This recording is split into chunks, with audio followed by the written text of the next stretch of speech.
student, how are you all? Today we discuss scalar or dot product of two vector. तो बच्चों, हमने इससे पहले जो टॉपिक डिस्कस किया वो था मल्ड हमारे पास एडिशन ऑफ टू वेक्टर्स हम किस तरीके से करते हैं। तो हमने वहाँ पर दो रूल पढ़े थे। एक पढ़ा था हमने triangular law of vector addition और एक हमने पढ़ा parallelogram law of vector addition. तो अभी हम प्रोडक्ट के लिए भी दो रूल पढ़ेंगे। एक है हमारे पास डॉट प्रोडक्ट या स्केलर प्रोडक्ट होता है, और एक रूल है बच्चे हमारे पास, वो है cross product of two vector. ये बच्चे इसके दो नाम क्यों हैं, इसका मैं आपको रीज़न बताता हूँ। इसका रीज़न ये है कि जब भी हम दो वेक्टर का डॉट प्रोडक्ट निकालते हैं तो वो एक स्केलर क्वांटिटी हमारे पास आती है। इसलिए हम बच्चे इसको क्या कहते हैं, ये हमारे पास क्या एक स्केलर प्रोडक्ट भी होता है। अब अगर हमारे पास दो वेक्टर होंगे, वेक्टर ए है और एक वेक्टर बी है, तो बच्चे इसके डॉट प्रोडक्ट को हम लिखते हैं ए डॉट बी। जैसे यहाँ पे बच्चे लिखा है A dot B. It is defined as a magnitude of two vector A and B. इसको बच्चे हम डिफाइन कैसे करते हैं कि ये ए डॉट बी हमारा किसके बराबर होता है। तो बच्चे ये बराबर होता है magnitude of first vector into magnitude of second vector into cos of theta between A and B. यानी ए और बी की डायरेक्शन में जो थीटा हमारे पास बच्चे होगा उसका हमने कॉस ले लेना।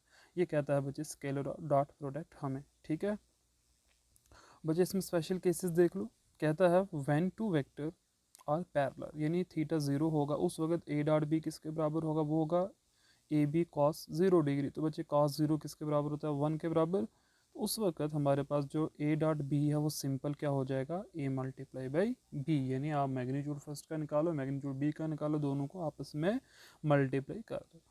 अब अगर बच्चे एंटी पैरेलल होंगे, अच्छा उससे पहले देख लो बच्चे, अगर वेक्टर परपेंडिकुलर होंगे तो उस वक्त ए डॉट बी कितना हो जाएगा, जीरो के बराबर हो जाएगा।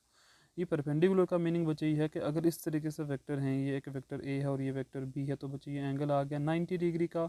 उस वक्त इन दोनों का डॉट प्रोडक्ट का आंसर जो है बच्चे वो कितना आने वाला है, ज़ीरो आने वाला है। ठीक है। अब अगर एंटी पैरेलल होंगे, यानी अपोजिट हैं, एक वेक्टर की डायरेक्शन ये वाली है, दूसरे वेक्टर की डायरेक्शन ये वाली है, तो थीटा हो जाएगा 180 degree.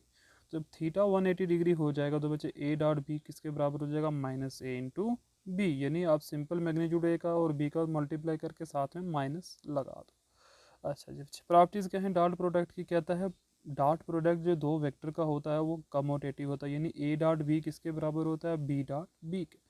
Dot product of vector distributive बच्चे होता है। क्या मतलब, ए डॉट बी प्लस सी निकालो या ए डॉट बी या प्लस ए डॉट सी करो।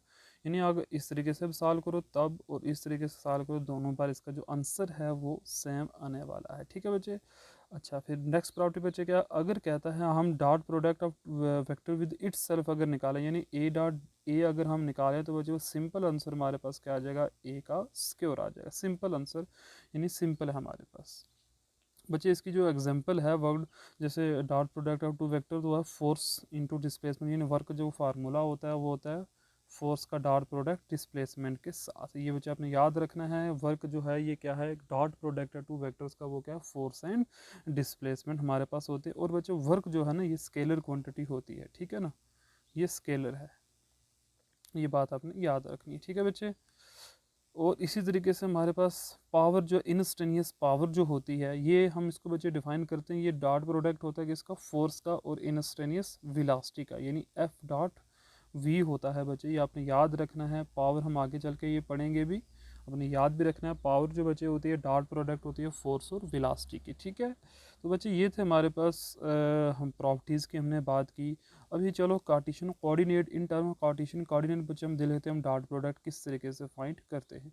तो बच्चे किसी वेक्टर को लिखने का जो हमारे पास मेथड है वो ये है, अगर आप ए वेक्टर को लिख रहे हो तो उसको बच्चे लिखने का तरीका क्या, उसका कुछ कंपोनेंट एक्स में भी होगा, कुछ वाई में भी होगा, कुछ जेड में भी होगा। तो बच्चे इसको हम लिखते हैं A X I unit vector, A Y J unit vector. बच्चे इस तरीके से हम लिख सकते हैं इसको, और जेड ए जेड के यूनिट वेक्टर हम लिखेंगे बच्चे, जैसे कि यहाँ पर लिखा हुआ है आपके सामने। और एक वेक्टर बी हमने ले लिया, ए डॉट बी का मतलब बच्चे क्या है, इस वेक्टर का डॉट प्रोडक्ट इसके साथ निकालो। अभी बच्चे आपको मैं शॉर्ट तरीका बताऊंगा यहाँ से याद रखने का, इतना लंबा काम हमें करने की ज़रूरत नहीं है।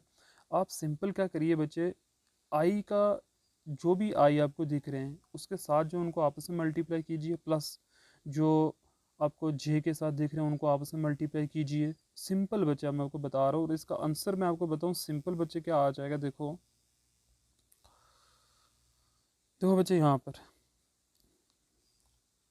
इसका आंसर जो आ रहा है वो आ रहा है A x into B x, A Y into B Y, A Z into B Z. जैसे मैंने बच्चा आपको बताया, इन सिंपल आपने ये याद रखना है कि जब हम दो वेक्टरों को मल्टीप्लाई करेंगे यानी डॉट प्रोडक्ट हम निकालेंगे, उस वक्त बच्चे अपने याद रखना है कि जो आई का कंपोनेंट होगा उसको आई वाले के साथ मल्टीप्लाई कर दो, जो वाई वाला होगा उसको वाई वाले यानी जे वाले को जे वाले के साथ, और जेड वाले को जेड वाले के साथ। बच्चे ऐसा होता क्यों, तो मैं थोड़ा सा आपको बताऊंगा, ज़्यादा नहीं बच्चे। अब याद रखना, आई यूनिट वेक्टर का जो डॉट प्रोडक्ट होता है आई के साथ, उसका आंसर आता है 1। इसलिए बच्चे बिकॉज ये दोनों वेक्टर सेम डायरेक्शन में हैं, तो थीटा हो जाएगा 0 डिग्री। तो थीटा 0 होगा, कास बच्चे 0 1 के बराबर है। जैसे अगर मैं बच्चे बताऊँ आपको, तरीका ये होता है कि हम फर्स्ट वेक्टर का मैग्नीट्यूड निकालें, तो आई नो कि आई यूनिट वेक्टर का मैग्नीट्यूड 1 होता है, इनटू सेकंड में बच्चे आई है तो उसका मैग्नीट्यूड भी क्या होगा 1 इंटू कॉस ऑफ थीटा होता है। तो कॉस थीटा कितना 0 डिग्री, तो कॉस 0 बच्चे कितना होता है 1 के बराबर। तो यहाँ पर हमें आंसर में क्या मिल जाएगा 1।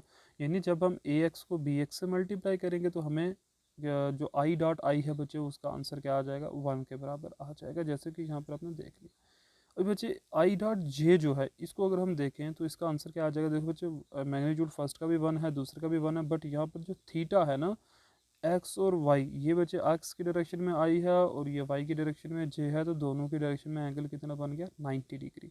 तो कॉस 90 0 होता है, तो बच्चे इसलिए आई डॉट जे का डॉट प्रोडक्ट 0 के बराबर होता है, ये आपने याद रखना। यानी सेम वेक्टर का डॉट प्रोडक्ट 1 के बराबर हो जाएगा यूनिट वेक्टर, अपोजिट का बच्चे क्या हो जाएगा हमारे पास 0 के बराबर हो जाएगा। इसलिए जितने भी कंपोनेंट ये वाले हैं बच्चे, ये वाला जो कंपोनेंट आप देख रहे हो ये 0 हो जाएगा, ये भी 0 हो जाएगा, ये भी 0 हो जाएगा, ये बचेगा, ये भी ज़ीरो हो जाएगा, ये भी ज़ीरो हो जाएगा, ये भी ज़ीरो हो जाएगा, और ये वाला बच जाएगा। ठीक है, तो बच्चे जो बच गए उसको हमने ले लिया यहाँ पे। तो हमें जो इसका आ गया कार्टेशियन के अंदर जो फॉर्म आ गई वो है ए एक्स को बी एक्स से करो, ए वाई को बी वाई से करो, ए जेड को बी जेड से मल्टीप्लाई कर दो। तो बच्चे ये था हमारे पास scalar product of two vector. अभी चलते हैं बच्चे हम वेक्टर और क्रॉस प्रोडक्ट जिसे हम कहते हैं, ठीक है ना, क्रॉस प्रोडक्ट टू वेक्टर।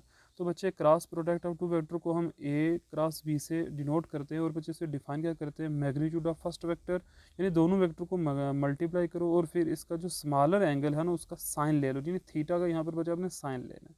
और वन थिंग इज मोर बच्चे, यहाँ पर आपने देखना है कि एक चीज़ को बता दो बच्चे, ये जो क्रॉस प्रोडक्ट होता है ये एक वेक्टर होता है, ठीक है। अभी जो वेक्टर है बच्चे उसको हम डिनोट किससे करें, किसी सिंगल वेक्टर से। मान लो ए क्रॉस बी को बच्चे हम सी से डिनोट कर रहे हैं, यानी सी बराबर है ए क्रॉस बी के।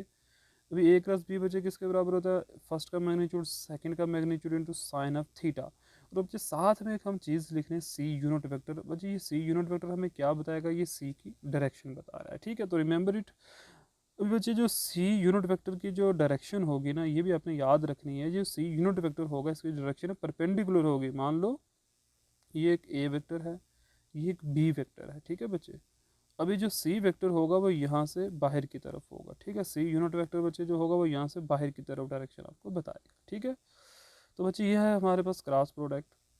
इसमें स्पेशल केसेस हैं बच्चे, जब ये पैरेलल होंगे या एंटी पैरेलल होंगे दोनों, तो उस वक्त थीटा 0 या 180 डिग्री हो जाएगा। तो बच्चे उस केस में आपका जो ए क्रॉस बी है वो 0 हो जाता है। तो बच्चे याद रखना कि जब क्रॉस प्रोडक्ट निकालना है तो उस वक्त अगर 0 डिग्री, अगर सेम वेक्टर यानी इन सेम डायरेक्शन या एंटी डायरेक्शन में आप क्रॉस प्रोडक्ट निकालोगे तो आंसर 0 मिलेगा। और अगर एंटी या परपेंडिकुलर निकालोगे तो उस केस में बच्चे आपको जो है वो प्रोडक्ट किसके बराबर आ जाएगा, A cross B simple A B into C unit vector.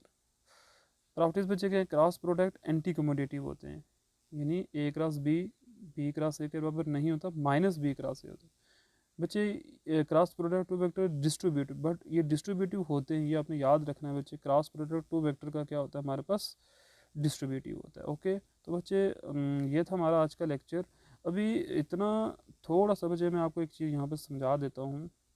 अगर हम क्रॉस प्रोडक्ट की बात करें, अगर वो पूछे आई क्रॉस जे कितना होगा, तो बच्चे ये थर्ड वेक्टर के बराबर होता है, ठीक है। तो मैं रूल आपको बच्चे ये सिखाऊंगा किस तरीके से इनमें निकालते हैं। और आपसे अगर पूछे आई क्रॉस आई किसके बराबर होगा, आई क्रॉस आई, तो वो 0 होता है बच्चे, ठीक है। बिकॉज अभी हमने पढ़ा है ना, सेम वेक्टर का क्रॉस प्रोडक्ट 0 होता है और अपोजिट का 1 नहीं होगा। यहाँ पर बच्चे थर्ड साइड हो जाएगा, थर्ड वेक्टर जो उसकी डायरेक्शन में परपेंडिकुलर बच्चे शो करता है। देखो अभी हमने यहाँ पर बात की कि यहाँ पर बच्चे देखो मैं आपको बता रहा हूँ हमने अभी यहाँ पे बात की कि ए क्रॉस बी जो वेक्टर होता है ना, वो इसके बराबर होता है और उसके डायरेक्शन में यूनिट वेक्टर होता है सी। और ये सी बच्चे जो होता है, इसकी जो डायरेक्शन होती है ये ए और बी पर क्या होती है, परपेंडिकुलर। मान लो ये आई क्रॉस जे बच्चे आप निकाल रहे हो, तो ये आ जाएगा 1 के बराबर इंटू 1 के बराबर, और कॉस बचा आ जाएगा 90 डिग्री इंटू इन दोनों के डायरेक्शन में यूनिट वेक्टर, तो बच्चे वो होता है के यूनिट वेक्टर। तो सिंपल इसका आंसर जो सॉल्व करके क्या आ जाएगा, के यूनिट वेक्टर आ जाएगा। तो बच्चे आई होप कि यहाँ तक आपको समझ में आया होगा। Okay, thank you very much, have a nice day.